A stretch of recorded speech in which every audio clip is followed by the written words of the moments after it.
The other thing that really bothers me, or that's been a negative, I think, is that I don't know what it is about the anime industry, but there are people within the industry who talk garbage about other people in the industry, like coworkers, people that you work with. You know what I mean? And that's just absurd. It's childish. It's pointless. And it's certainly something that should never be done in front of fans. I mean, that's just deplorable, you know? It would be like me standing up and going, yeah, that, you know, standing up in a panel of mine with a room full of fans that are just fans. They love all of this, and they're all excited, right? And then I have some little bone to pick with, I'll pick somebody who I love, Todd Habercorn. And I stand up there and go, yeah, Todd Habercorn, yeah, whatever. You know what I mean? Or just say something disparaging, make disparaging remarks about Todd. You know, it's just so negative, and it serves no purpose.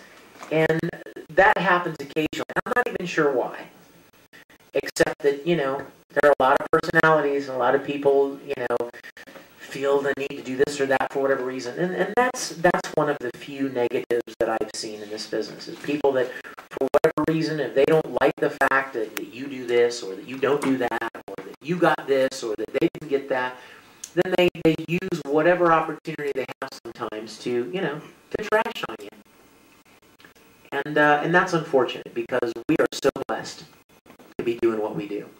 You know, there are 1,000 people right behind us that would give anything to get the chance to do this. And so I'm very grateful, and I would love to see that kind of gratitude spread out all across the industry, and there wouldn't be any of that kind of undercurrent of, you know, I'll have fans that write me and say, "Are you fighting with so-and-so?" I'm like, "Oh, sweetheart, no. Why would you say that?" "Because so-and-so said such and such about you at a convention." I'm like, and I'll write them back and I'll say, "Well, sweetheart, I have nothing but love for that person, and I have no ill will toward them. So if there's a fight going on, I didn't know about it."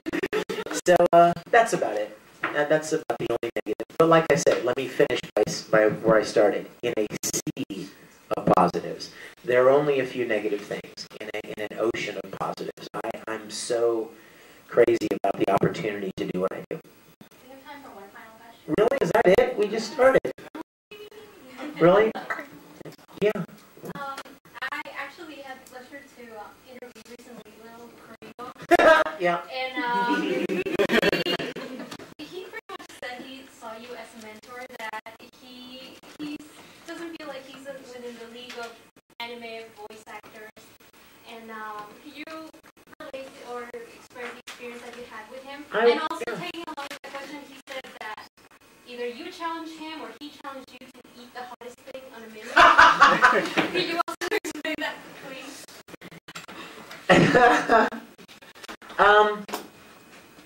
Do you all know who Little Karibo is? No? Some of you? Yeah. He's a fan dubber, and he does the Yu-Gi-Oh! Bridge series. He's a very talented guy.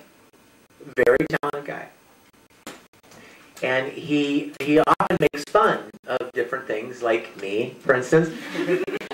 And some fans once, probably a year or so ago, sent me some links to some of his videos. They're like, "He's making fun of you.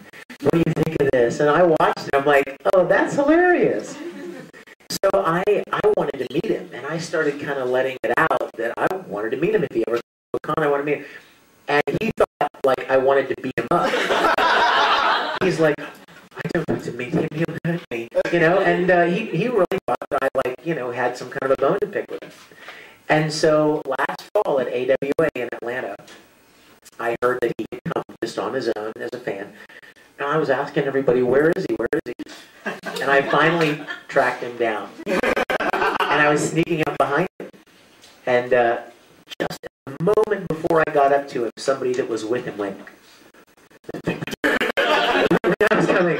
And he turned around and I was like, "Hey, dude." And I gave him a hug, and you know, we hit it off. And then just a few weeks ago, we were guests together at Comic-Con in, where was that, Alabama? I think, I lose track. And we had a great time. And, you know, we went out and had some dinner and decided and found out we both love really spicy, hot stuff, like Thai stuff, like kill me hot, Amen. you know? Amen. Medium, you know, spicy, Thai spicy, kill me spicy. That's where we like it. There we go. And I gave him some encouragement about, you know, wanting to get into the business professionally and stuff. He's a very talented guy.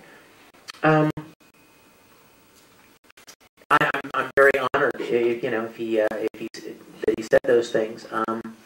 I certainly would like to be an encouragement to people. You know, long after, this is my last question, unless I can squeeze another one out of somebody. Long after whatever animated characters I play are gone, any opportunity that I may have had to instill something in somebody for the future will remain. And that is really something that has become important to me over the last few years.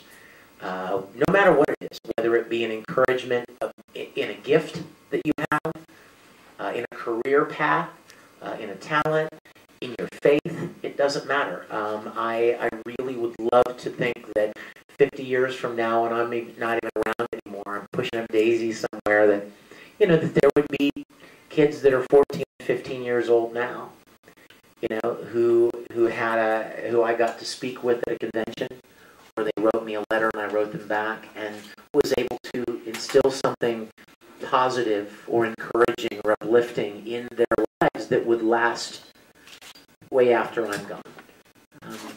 Now that may sound heavy to you. You're like, we wanted to talk about cartoons. What the heck, dude? You're bringing us down. But that's, you know, that's what's important to me, and I really would like to think that I can do that as much as possible in whatever career I have left in anime, in voice acting. Is there somebody like right behind me? Is that how it works, or what? Yeah, we have a little bitty block. Can we? I don't want to miss anybody. I'd love to talk with you. It seems like we just got here. I'm so sorry. Sorry if my answers are too long. If I'm talking too much, I apologize. I'll give you I say, we need to give her a little time so she can set up too. Oh, sure. Okay. Because I think we have, we have about 15 more minutes, 15, 20 minutes before the next guest. So, yeah, I'll give you a 5-minute Great. I just have a quick yes or no. I know I'm going to start to bring your Trekkie into this one too. Oh, bring it. Come on now. Bring I know you're it. Come on. Shatner buff now. Are you on my outer space at all yet? No. Really? I No. thought you'd be a governor or something. Yes. I heard the rumor. That's why I wanted to ask. You guys come to my Star Trek panel tomorrow? You can come? I am. Oh, yeah. If you consider yourselves a fan of the original series, you need to bring it. Because there is very little I don't know about the original series. I'm even wearing my totally authentic Captain Kirk uniform. I'm going to cosplay tomorrow night. Because I'm just that gay. I mean, I'm a dork. I'm a geek. That's one of the reasons I love these kids. You know, I love what we do. Because when I was 13 and 14 and 15, I was putting on Star Trek costumes and going to Star Trek conventions. Yeah, you too can. No, well, and then, okay, so you're like, yeah, but you grew out of it, right? No, because then when Star Wars came out, and then the prequels came out, I mean, who was in their Jedi robes at 30 years old, standing in line and going to Celebration? Me. I have a lightsaber collection in my house. So I understand, I feel like I understand the passion that we have, that a lot of these fans have for anime, because I had that for Star Trek and Star Wars and Battlestar Galactica and sci-fi stuff. So I feel like I understand that fuel, that passion that they love, that they have for this, and I think it helps me understand them better and reach out to them more.